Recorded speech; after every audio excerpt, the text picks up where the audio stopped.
Well, hello and good morning. It is Friday, May 26, 2023, and it is the start of the official summer holiday here in the United States. It is also Memorial Day weekend. So here's what it is that you need to know. Nvidia causes all kinds of reactions and analysis from the market, and the stock goes crazy. And are we closer to a debt deal or not? And will it be a deal that we can all live with? Both sides are now getting into position to argue that point. Mixed messages out of OPEC continue to send oil up and down, whether they're cut, they're not to cut, they will cut, they won't cut, oh my God. And it is Memorial Day weekend, and so what are we having? Well, today I'm going to give you dessert. Try the apple pie and ice cream because it is Americana. Okay, look, like I said, today's Memorial Day weekend. I salute and thank every veteran out there for their courage and their bravery in defending this great nation. So today and over the weekend, find a veteran, shake their hand, hug them, maybe even kiss them, say thank you for your service. They are the very backbone of this country, and don't ever forget that. Okay, so on to the market. So while Nvidia drove the NASDAQ up 213 points or 1.7% and the S&P up 36 points or 9/10, it is a member of both those indexes, right? We saw weakness in the industrials because there's no Nvidia in that, down 35 points. We saw weakness in the SMIDs, the Russell, right? Again, there's no Nvidia in that, down 12 points. And that is not a surprise as it continues to suggest how the broader market remains tired, right? We've been talking about how exhausted the market feels. Now, just a note, Nvidia traded up 25% yesterday, gapped higher, leaving an 80-point gap between Wednesday's close and Thursday's opening. A look at the chart almost makes it look like it's a mistake, but alas, it was not. So the question is, who in their right mind is going to pay up 25% for a stock on that news? Well, you got the shorts who got clobbered. They had to throw in the towel, so they become forced buyers. Then you have investors that panic because they never get in. And now they're afraid of missing out, right? That FOMO trade. And so they become panicked buyers. And then you have large asset managers around the country, and by the way, around the world, that were underweight this name. They didn't see this coming. And then they had to add to their position to reflect the proper weighting in their portfolios, right? So they become angry buyers, and they're angry because they missed it, and they're forced to pay up. And then you had all the day trader types that are just flipping it around all day. In the end, I, like so many others, did absolutely nothing. I own it, and I enjoyed the ride up yesterday, loving that 25% move higher. I didn't sell anything. I'm not going to sell anything. I'm happy to wait for Nvidia to come back and fill the gap before adding more, and it will fill that gap. Okay. Then we also had the ongoing drama surrounding the debt ceiling, right? There's nothing really new to report. The drama drags on as the temperature in the room rises. At 12 p.m., Reuters ran with a story that suggested we're nearing a slimmed down deal, to which I would say, of course we are. Slimmed down essentially gives both sides the ability to claim victory, right? Which is what they needed to happen. And it's a fraction of the size of what really needed to happen, while freeing up all those clowns in D.C. for the long weekend and assuring Fitch and the other ratings agencies that the U.S. will not default. So Fitch can withdraw their assumption of a government crisis. Rather, they should be concerned about a government circus. Now that's a reason to downgrade the U.S. debt by the circus that we see taking place on Capitol Hill.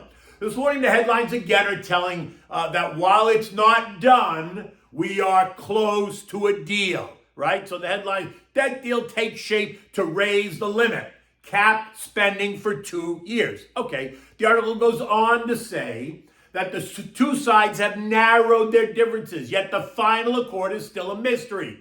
It appears that defense spending would be allowed to rise by 3%. That's something that Joey wants. It would also include money to upgrade America's electric grid to accommodate renewable energy, think climate control, again, something that Joey and the Democrats want. But it's also expected to allow the speeding up the permitting process for fossil fuels, something that the GOP wants, right? That the Democrats don't, but the GOP does. It's also going to cut about $10 billion from the $80 billion increase for those IRS agents. So maybe we get 70,000 new agents instead of the 87,000 that they wanted. Republicans warning of a wave of new agents that are going to terrorize the country, while the Dems say, no, this program will pay for itself by identifying tax cheats. Yeah, right. All those waiters and waitresses that make a living off of their tips, or anyone in the gig economy that transfers more than $600 via Venmo or Cash App. Right, those are the people that the agents are going to go after to fill the gap, right? Those are the tax cheats that are going to carry the burden. Wake up! It's government waste that is out of control.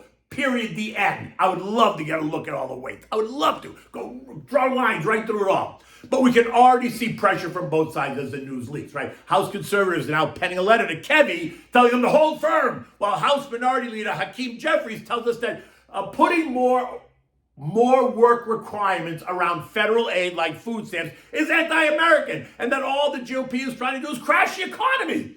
Okay, let's be honest. The GOP is asking for 20 hours per week for individuals between 19 and 50 years old that collect food stamps that have no child care requirements. That's all they're asking for. So I'm curious, how in the world does he connect those dots? How are those work requirements for food stamps going to crash the economy? How could less IRS agents crash the economy? All right, go ahead. I'm listening. I want to hear this. Yesterday, I said that we remain in the 4090, 4200 trading range and won't break out either way until either a default, not happening, or we make a deal. The extent of any move will be determined by what that deal actually is. What kind of spending cuts will we get, if any, right? So when we finally get the deal, whatever it is, the markets controlled by algorithms, investors and traders, are going to decide what they think about all this latest drama. Are they happy with what we got? Is it just more of the same? My gut says that all the negotiations did nothing but create drama, angst, and trepidation.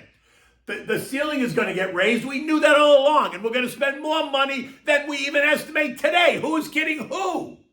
And then we will have to issue more bonds to cover that expense, right? It's just a vicious circle. And there's no way out, right? Because it just keeps spinning and spinning and spinning. They're all full of it. But it was entertaining. It is entertaining while it lasted. And we listened to both sides argue their position on why we need to cut and why we need to spend even more money. In the end, none of it will price stocks in the long term. But it does, and it did create short-term chaos and opportunity. And that's really where the advantage is for the savvy trader.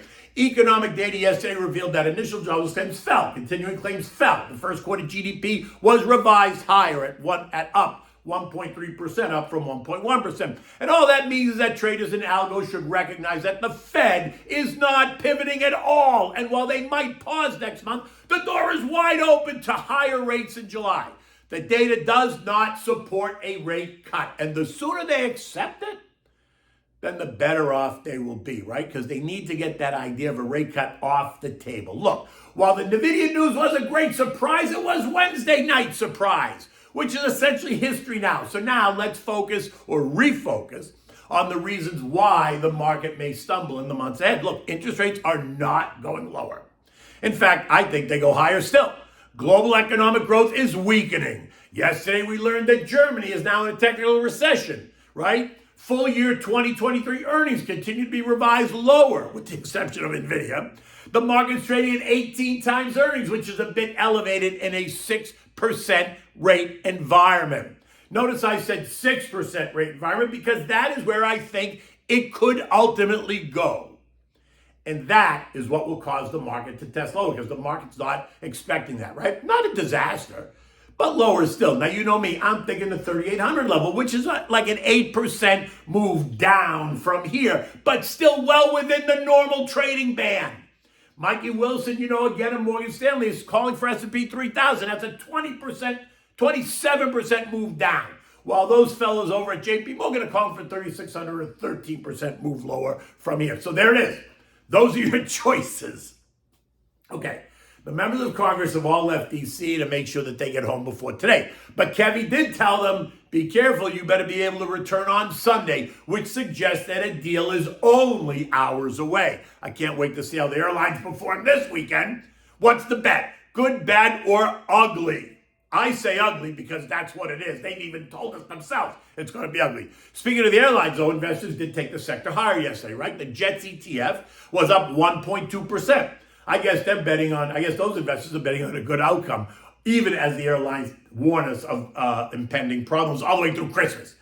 In addition, anything tech enjoyed the company of buyers, right? The XLK was up 3.5%. The SOX was up 6.6%. Cyber up 1%. Robotics and AI up 3%. ARC, disruptive tech, though, fell by 2.8%. Kathy Wood sold out of her total position in Nvidia months ago. You can bet she is kicking herself in the ass.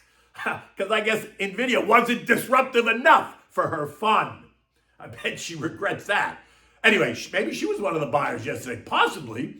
The broader market sectors, though, were not so lucky. Healthcare down 1%, financials down nearly 2%, retail down 2%, energy down 1.7%, consumer discretionary off 0.4%, coal stocks down 2%, metals and miners off 0.8%, aerospace and defense down 7%, biotech down 2%, basic materials down 0.3%, even utilities got smacked down 1.3%.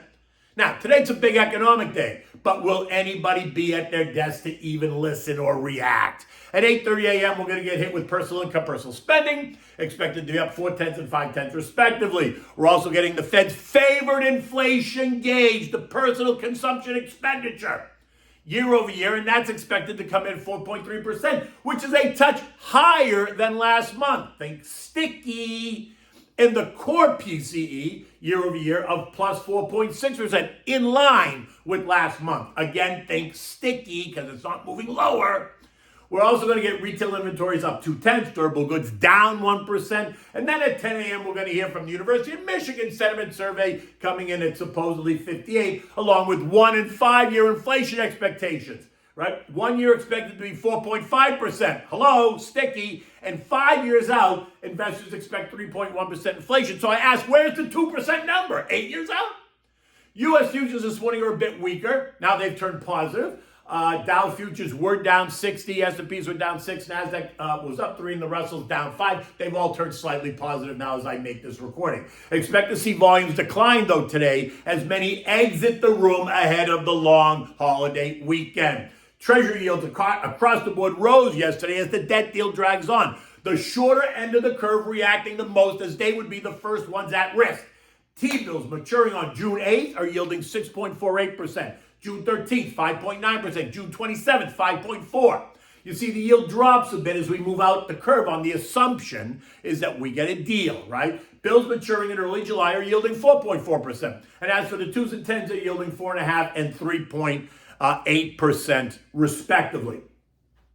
Oil is steady this morning, trading at $72.30, right? Investors trying to handicap OPEC's next move. We got conflicting messages out of the group, right? Yesterday I told you the Saudis saying watch out as they threaten more production cuts, while the Russians say, not so fast. In fact, Vlad, he came out to say that energy prices are approaching economically justified levels, suggesting that he is not likely to vote for further production cuts. So that's in contrast to the Saudis.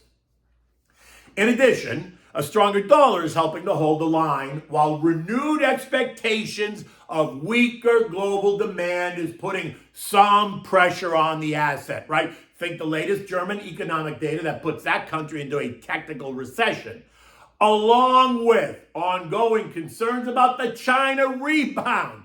New cases of a new COVID variant called XBB 1.5 are becoming a bit of a concern for the global economy as China could at any moment shut the place down again to deal with any outbreak.